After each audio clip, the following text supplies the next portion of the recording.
Fresh Media Works is producing a documentary on Texas high school football.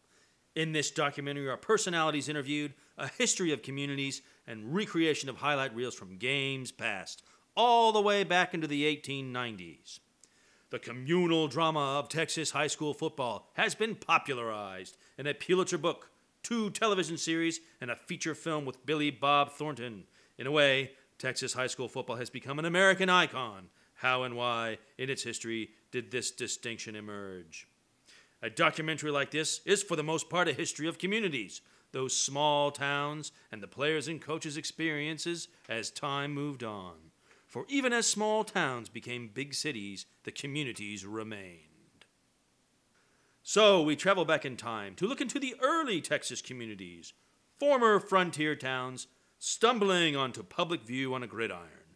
Baptists, Methodists, secularists, Easterners, Westerners, Southerners, Midwesterners, blacks, whites, Hispanics.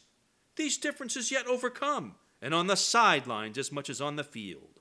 Friday Night Lights includes cheerleaders, marching bands, coaches, and of course, those tens of thousands of fans that filled the stadiums far and wide.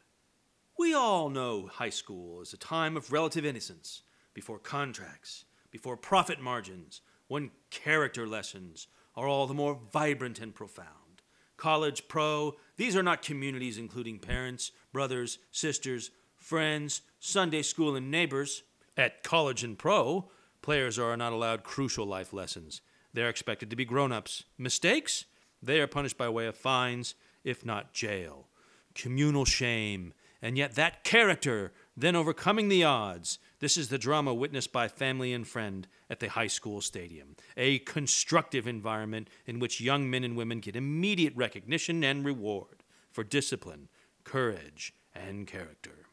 Texas high school football is a tangible sense of community, a community independent of ticket sales, advertising, uncorrupted by global celebrity and multi-million-dollar contracts.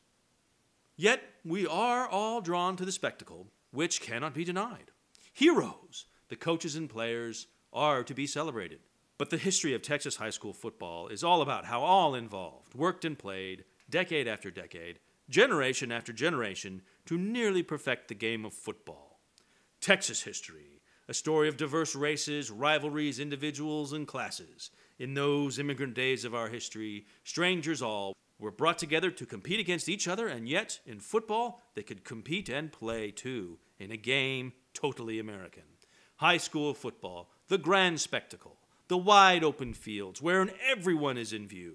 There and then did the local community see itself. High school football started in Texas as an obscure variant on rugby, imported from Yale University by James Richardson in Galveston, 1892. The event left pictures of Galveston's Ball High School and John Seeley's Rugby's, one of Richardson's early formations, and a poster about the game. James Richardson earned his place, but back then, there was no fame or money. It was all just for the fun of it. Those innocent times.